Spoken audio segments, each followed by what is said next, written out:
Hello everyone, welcome back to our channel Dhanya to get. ఈరోజు ఈ వీడియోలో headset notification గురించి మీతోటి డీటెయిల్గా షేర్ చేసుకుంటాను. మీరు రెగ్యులర్గా ఛానల్ని చూస్తున్నారు, మీకు కంటెంట్ యూస్ఫుల్ అండ్ హెల్ప్ఫుల్ అనిపిస్తే ఛానల్ని తప్పకుండా సబ్స్క్రైబ్ చేసుకోండి. అండ్ మీకు ఏదైనా డౌట్ కనుక ఉంటే ఛానల్ కింద కమెంట్ చేయండి, నేను డెఫినెట్లీ రిప్లై అయితే ఇవ్వడానికి ట్రై చేస్తాను. అండ్ అలాగే ఏదైనా క్వశ్చన్స్ ఉంటే కూడా అడగండి. ఇంకొకటి ఏంటంటే వాట్సాప్ గ్రూప్ కూడా ఉంది, దాంట్లో జాయిన్ అవ్వండి. సో మీకు నచ్చితే అయితే తప్పకుండా సబ్స్క్రైబ్ చేసుకోండి. First headset notification. హెడ్సెట్ ఎవరైతే అప్లికేషన్ చేసుకోవచ్చు అంటే మీరు డిగ్రీ కంప్లీట్ చేసిన వాళ్ళు, లేదు అంటే బీటెక్ చేసిన వాళ్ళు కూడా అప్లికేషన్ చేసుకోవచ్చు. So B Tech students math background ఉంది కాబట్టి మీరు మ్యాథ్ అండ్ ఫిజిక్స్ ఏదో ఒకటి కంపల్సరీగా మెథడ్ మంచిగా చూస్ చేసుకోండి. నెక్స్ట్ ఎగ్జామినేషన్ అయితే మేలో ఉంటుంది, మే 12న ఎగ్జామినేషన్ ఉంటుంది. అండ్ ఫిబ్రవరి 23 నుండి మీరు అప్లికేషన్స్ అయితే చేసుకోవచ్చు. చివరి తేదీ ఏప్రిల్ 18. ఓకే, సో మీరు ఏప్రిల్ 18 లోపు అప్లికేషన్స్ అయితే చేసుకోవాల్సి ఉంటుంది. కంప్యూటర్ బేస్డ్ ఎగ్జామినేషన్ ఉంటుంది, మార్నింగ్ షిఫ్ట్ అండ్ అలాగే ఆఫ్టర్నూన్ షిఫ్ట్. మార్నింగ్ 10 to 12 ఉంటుంది, ఆఫ్టర్నూన్ ఏమో 2 to 4 ఉంటుంది. ఈ కోర్స్ ఎన్ని ఇయర్స్ ఉంటుందంటే 2 years ఉంటుంది. మీకు టీచింగ్ ప్రాక్టీస్ ఉంటుంది, బీఎడ్లో రికార్డ్ రైటింగ్ ఉంటుంది. అండ్ మీరు స్కూల్స్కి వెళ్ళి చెప్పడమే ఈ టీచింగ్ ప్రాక్టీస్ అన్నమాట. సో మీకు ఇక్కడ ఏం తెలుస్తుంది అంటే లెసన్ ప్లాన్ ఎట్లా ప్రిపేర్ చేసుకోవాలి, యాక్టివిటీస్ ఎట్లా ప్లాన్ చేసుకోవాలి ఏంటి అనేది.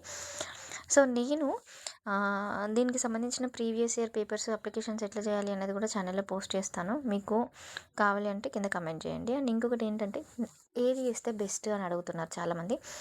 టీటీసీ చేస్తే బెస్టా, లేకపోతే డిఎడ్ చేస్తే బెస్టా అని, లేకపోతే బీఎడ్ చేస్తే బెస్టా అని. టీటీసీ అన్నా డిఎడ్ అన్నా ఒకటే. సో మీ ఇష్టము, ఏదైనా ప్రిఫర్ చేయండి, బీఎడ్ అయినా కూడా ఏం కాదు.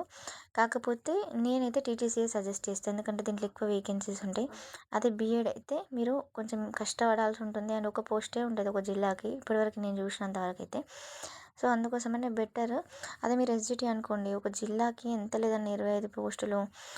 పోయినసారి రిక్రూట్మెంట్లో అయితే కొన్ని జిల్లాలలో 145 వేకెన్సీస్ అట్లా ఉన్నాయి.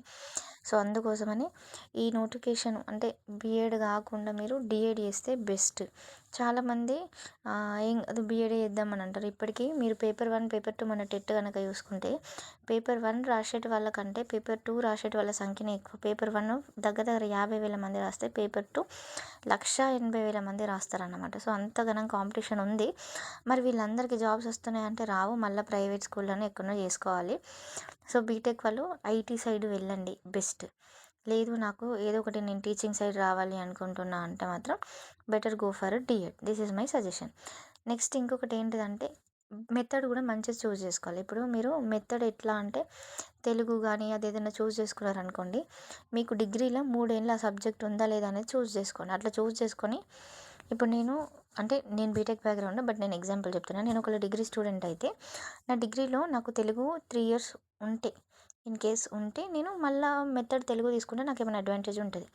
సో అట్లా మీరు ప్లాన్ చేసి తీసుకోండి. ఇప్పుడు బీటెక్ బ్యాక్గ్రౌండ్ కాబట్టి నాకు మ్యాథ్స్ ఉంటుంది కాబట్టి నేను ఒక మెథడాలజీ మ్యాథ్స్ తీసుకున్నా. సో ఇంకొక మెథడ్ మీరు ఏదైనా చూస్ చేసుకోండి అట్లా. ఓకే, సో మీ మెథడ్ అనేది మీకు హెల్ప్ అనేది అవ్వాలి, మీకు సబ్జెక్ట్ మీద గ్రిప్ ఉండడానికి. ఓకే, సో ఇవి నేను ఇచ్చే సజెషన్స్. మీరు ప్రైవేట్ స్కూల్ అయినా పర్లేదు, నేను చెప్పుకోవాలి ఏదో ఒకటి అనుకుంటే మాత్రం బీఎడ్ చేయండి, but better go for D.Ed.